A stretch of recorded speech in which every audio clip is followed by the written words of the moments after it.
There is a book sitting in a vault at Yale University that has defeated every codebreaker, linguist, and artificial intelligence system ever thrown at it. It was written over 600 years ago. It contains 240 pages of text in an alphabet that doesn't match any known language. It has illustrations of plants that don't exist, star charts that don't correspond to any sky, and diagrams of biological systems that defy identification. Nobody knows who wrote it. Nobody knows what it says. And after a century of study by the best minds in cryptography, the Voynich manuscript remains completely, stubbornly unreadable. In 1912, a Polish-Lithuanian book dealer named Wilfred Voynich purchased a collection of old manuscripts from a Jesuit library near Rome. Among them was a small, thick book bound in soft vellum, roughly 6 by 9 inches, filled with text and illustrations unlike anything Voynich had ever seen. He recognized immediately that it was something extraordinary. The manuscript had no title, no author, no date. Tucked inside was a letter from 1665 written by Johannes Marcus Marci, a Bohemian scholar, sending the book to Athanasius Kircher, a Jesuit polymath who was considered one of the greatest minds of the 17th century. Marci hoped Kircher could decipher it. The letter mentioned that the manuscript had previously been owned by Emperor Rudolph II of the Holy Roman Empire, who allegedly paid 600 gold ducats for it, a fortune by any era's standards. Kircher, despite his genius, apparently never cracked it. Neither did anyone else for the next 3.5 centuries. The manuscript is divided into several sections based on the illustrations. The herbal section contains drawings of over 100 plants, each accompanied by text. The problem is that none of these plants convincingly match any known species. Botanists have studied them for decades. Some look almost familiar, like a sunflower crossed with a jellyfish, but none are identifiable. Either the artist was drawing from imagination, drawing real plants in an extremely stylized way, or drawing plants that have since gone extinct. The astronomical section includes circular diagrams that resemble star charts or zodiac wheels. Some appear to show recognizable constellations, others are completely alien. There are diagrams of what might be the sun and moon, connected by lines and surrounded by text. The biological section is the strangest. It depicts small naked female figures bathing in interconnected pools of green and blue liquid, connected by elaborate plumbing systems. The figures have distended abdomens. The pools are connected to tubular structures that look vaguely organic. No one has any idea what this is supposed to represent.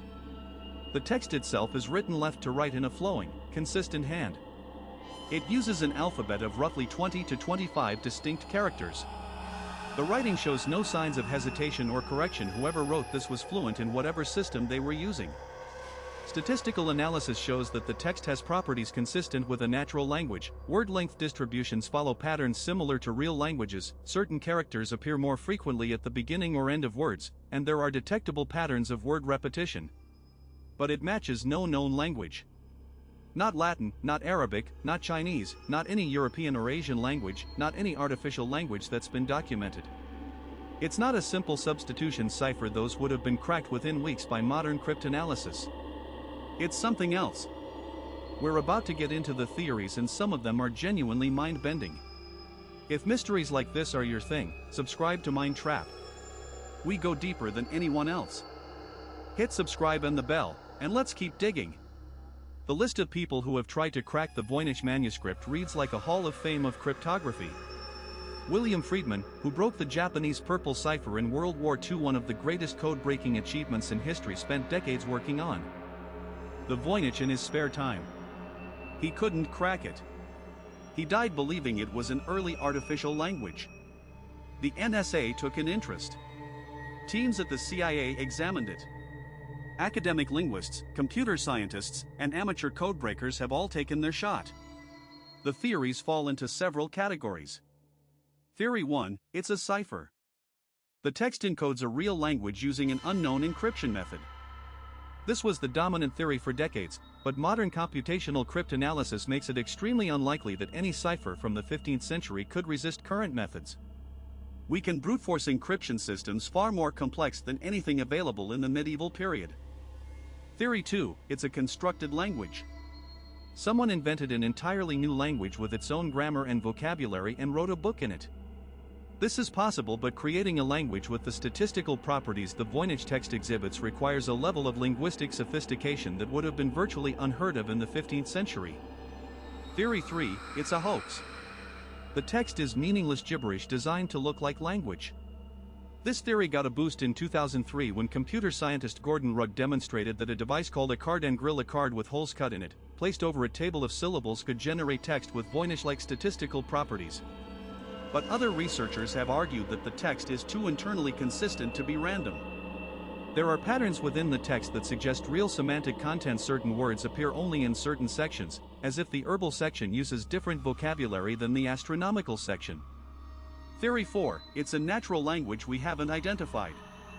Some researchers have proposed that the Voynich is written in a phonetic script for a language that was never otherwise written down, perhaps an extinct dialect or a marginalized language that left no other written records.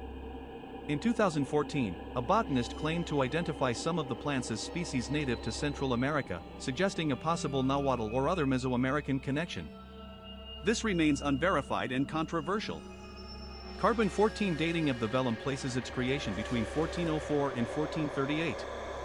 The ink has been analyzed and is consistent with medieval European materials. This rules out the possibility that it's a modern forgery. The vellum itself is genuinely medieval. Multispectral imaging has revealed that the text was written before the illustrations, which is consistent with medieval book production practices. There are no visible palimpsest traces. The vellum wasn't scraped and reused, which would suggest the author started with fresh materials. In 2019, Yale digitized the entire manuscript and made it freely available online. Since then, thousands of amateur and professional researchers have examined every page. Machine learning systems have been applied to the text. So far, no AI has cracked it either, though several have generated proposed solutions that other researchers quickly